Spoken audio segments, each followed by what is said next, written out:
이번에 10월 초에 인도네시아를 방문해서 인도네시아 국방부 장관과 인도네시아 대통령 비서실장에게 현재 상태로 계속 지속할 수는 없다.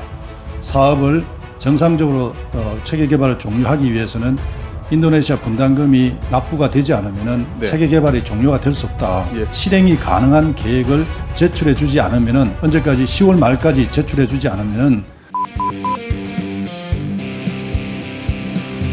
사상 최대 규모로 진행되고 있는 서울 아덱스 행사에서 한국형 4.5세대 전투기 KF-21이 최초로 일반에 공개될 예정입니다. 특히 지난 10월 16일 방위사업청은 KF-21 3, 4호기가 아덱스 행사를 준비하며 편대로 비행하는 영상을 공개했습니다. 단저형 전투기인 KF-21 3호기는 이날 차세대 비가시거리 공대공 미사일 미티어 4발을 장착한 상태로 비행했는데 반매립 형식으로 탑재된 모습이 매우 인상적이었습니다. 무장을 달지 않은 4호기와 비교해봤을 때에도 노출되는 부분이 매우 적은 것을 알 수 있었죠. 함께 편대 비행을 했던 KF-21 4호기는 복자형 전투기로 2명의 조종사가 탑승해 있었습니다. 특히 눈에 띄는 한 가지 장면이 있었는데 복자형인 4호기가 시험 비행 중 최초로 롤링 기동을 선보인 것입니다. 롤링 기동은 항공기의 X축으로 빠르게 회전하는 조작법인데 공중전, 도그파이트를 위한 대표적인 기동 방법입니다. 공중전 조작법에는 대표적인 3가지 방식이 있습니다. 바로 롤링, 피치, 요인데요. 특히 도그파이트에서 롤링은 매우 중요한 비행 기술 중 하나로 비행기를 좌우로 기울여 상대 비행기를 향해 빠르게 이동하거나 상대 비행기의 공격을 회피하는 데 사용됩니다. 또한 전투기의 공격 각도를 조절할 수 있으며 이는 상대 전투기를 겨냥하거나 공격하는 데 매우 중요하죠.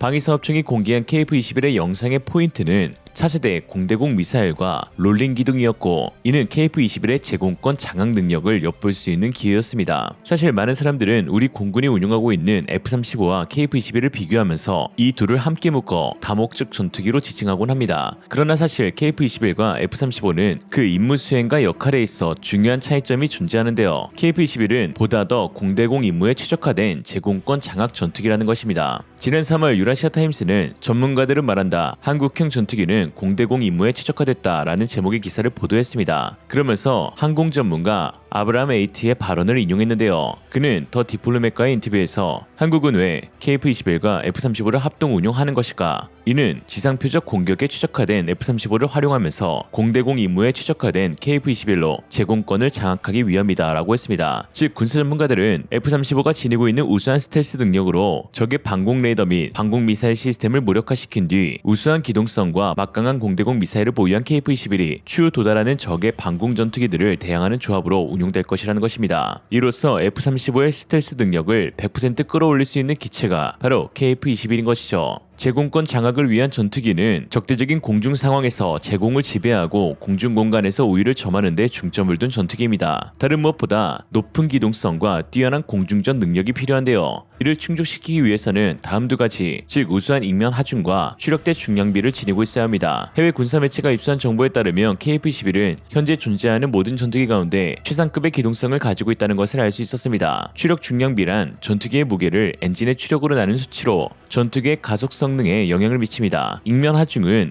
코너 속도와 더불어 전투기의 선의 능력을 간단히 나타내주는 수치로 단위 날개 면적에 얼마만큼의 무게가 걸리는가를 나타낸 것입니다. 전투기의 기동성 측면에서 볼 때 추력 중량비는 높을수록 ing면 하중은 낮을수록 좋습니다. 일례로 F-35의 경우 높은 ing면 하중과 낮은 추력대 중량비를 지니고 있어 현존하는 전투기들 가운데 최하급의 기동성을 가지고 있는데요. 이러한 문제는 미국 공군 내에서도 화제가 되기도 했습니다. F-35는 단발 엔진 하나만을 장착하면서 라뚱이라는 별명답게 기체 자체의 무게가 상당하다는 단점을 지니고 있습니다. 단적인 예로 2008년 미국 싱크탱크인 랜드 연구소에서 실시한 컴퓨터 시뮬레이션에서 이 F-35에 대해 이 전투기는 속도, 선회, 상승 중에 잘하는 게 하나도 없다 라고 호평하기도 했죠. 개량을 거쳐 나아진 면도 분명히 있지만 그럼에도 냉정히 봤을 때 F-35의 기동력은 이전 세대의 전투기들에 비해 가속력, 선회력, 에너지 획득력, 회복력 등은 부족한 것이 사실입니다. 사실 F-35는 개발 당시부터 스텔스를 위해 전통적인 기동성을 어느 정도 타협한 기체입니다. 전투기입니다. 스텔스의 이점을 제대로 발휘하기 힘든 근접전, 공중전, 도그파이트 자체를 최대한 배제하고 그 이전에 적 편대군을 압도적인 VA로 성능과 센서 융합을 통해 최대한 사살하는 것을 목표로 삼았으니까요.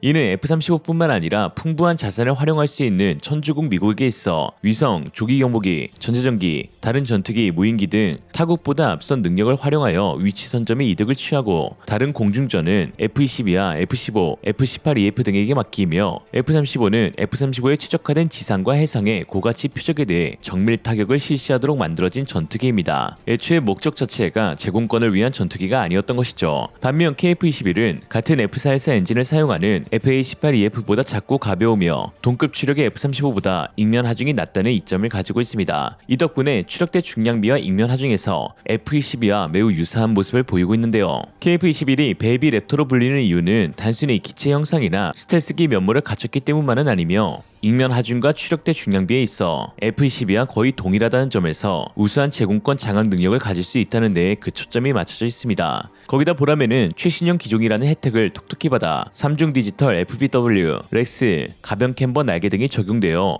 높은 가속력과 선회 능력, 고받음과 기동 능력을 지니고 있습니다.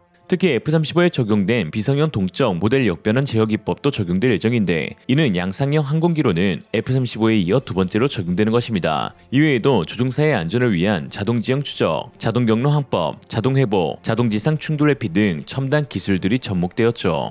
특히 KF-21은 제공권 장악 전투기답게 우수한 무장 탑재량을 보유하고 있습니다. 기체 사이즈가 F-35보단 작지만 무장 탑재량은 거의 대등한 7.7톤에 달하는데요. AIM-9X, AIM-120, SDB, CBU-105, WCMD, JDAM, LJDAM, LGB, AMG-65, AGM-65, AGM-84 등 다양한 무장을 운용할 수 있으며 수출을 고려하여 미국제 무장 외에도 KPD-350 타우러스, IRIS-T, MBDA 미티어 등 유럽제 무장과 천룡 공대지 미사일, KGB, 공대함2 유도탄 등 국산 무장도 인티할 예정입니다. 하드포인트는 주익 하단에 6개, 동체 하단에 4개로 총 10개에 달하죠. 사실 공대공 미사일을 통합할 당시 미국은 실전 배치되지 않은 전투기에 탑재가 어렵다는 이유로 AIM-120 암람과 AIM-9 사이드와인더의 수출 허가를 내주지 않았습니다. 이에 영국의 MBDA 미티어, 독일의 IRIS-T를 통합하는 계약이 먼저 체결된 것인데요. 그러자 뒤늦게 미국은 두 미사일의 통합 허가를 내주었고 그 덕분에 KF-21은 현존하는 최고의 공대공 미사일 4종류를 모두 통합하는 유일한 전투기가 되었습니다. 거기에 추후 국산 공대공 미사일까지 개발되면 수출 시장에서 수요국의 주문에 맞춰 유연하게 폭넓은 옵션을 제공하는데 그 어떤 어려움도 없게 되는 것이죠. 미국이 최상의 스펙으로 무기를 개발한다면 한국은 최적의 스펙으로 무기를 개발한다. 한편 최근 인도네시아 분담금과 관련해 놀라운 소식이 전해졌습니다. 지난 16일 진행된 방위사업청 국정감사에서 인도네시아의 추후 통첩을 날린 사실이 밝혀졌는데요. 현재까지 약 1조 원 분담금을 미납하고 있는 인도네시아와 협상을 진행한 방사청 관계자들은 지난 5일 프라부어 국방부 장관과 인니 측 관계자들을 만나 10월 말까지 분담금 문제에 대한 실질적인 조치가 취해지지 않으면 사업에서 퇴출당할 수 있다는 말을 전했다고 한 것입니다. 이번에 그 10월 초에 인도네시아를 방문해서 인도네시아 국방부 장관과 인도네시아 대통령 비서실장에게 똑같은 얘기를 했습니다. 현재 상태로 계속 지속할 수는 없다. 사업을 정상적으로 체계 개발을 종료하기 위해서는 인도네시아 분담금이 납부가 되지 않으면 네. 체계 개발이 종료가 될 수 없다. 예. 그래서 24, 25, 26년 3년 기간 동안에 믿을 수 있고 그 실제 실행이 가능한 계획을 제출해 주지 않으면은 언제까지 10월 말까지 제출해 주지 않으면은 저희가 사업 전반에 대해서 원점에서 다시 재검토할 수. 공동 개발을 추진하기로 하면서 분담금을 내지 않는 인도네시아를 퇴출시킨다는 말은 치킨은 맛있다급의 너무나 당연한 말이죠. 특히 주목해야 하는 것은 프라부어 국방부 장관의 이해할 수 없는 행보입니다. 지난 인니 대선 당시 현 대통령 조코 위도도에 맞서였던 프라부어는 여야 협의 차원에서 현 정부 국방부 장관으로 임명되었는데 장관이 된 이후 그의 모든 관심은 온통 차기 대선에만 머물러 있었습니다. 이에 전 정부의 업적으로 비춰질 수 있는 KF-21의 공동 개발에는 일절 관심을 두지 않으면서 라팔, F-15EX 등 수십조 원어치의 전투기 구매 계약을 체결하는 등 자신이 더욱 부각되길 원했습니다. 이게 얼마나 심하냐 하면 한국 방사청과 만났을 때 물어보지도 않은 차기 대선에 자신이 나갈 것이라고 말했답니다. 인도네시아는 선거가 언제예요? 내년 2월로 알고 있습니다. 2월. 예. 지금 현재 국방부 장관이 유력한 후보입니까? 유력한지는 모르겠지만 본인이 본인 입으로 출마를 한다고 저한테 얘기했습니다. 플랜 B를 갈 수밖에 없어요. 우리가 언제까지 인도네시아에 끌려다닙니까?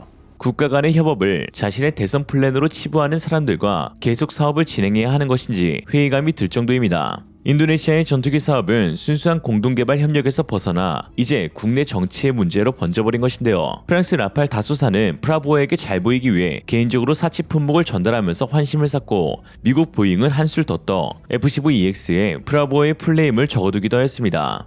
아무리 봐도 비상식적으로 프라보아가 무기 거래 로비를 통해 대선 자금을 유용할 수도 있는 가능성도 제기되고 있죠. 지긋지긋한 인도네시아와의 공동개발 최종 기한은 이제 D-15일로 앞당겨졌습니다. 그러나 방사청이 추후 통첩을 날렸음에도 또다시 인리에 끌려가는 모습을 보인다면 그때는 방사청 관계자에 대한 비판의 목소리가 거세질 수밖에 없을 것으로 보입니다. 이 말이 떠오르네요. 호의가 계속되면 권리인 줄 안다. 오늘의 한 줄 평, 인도네시아는 동남아 중국.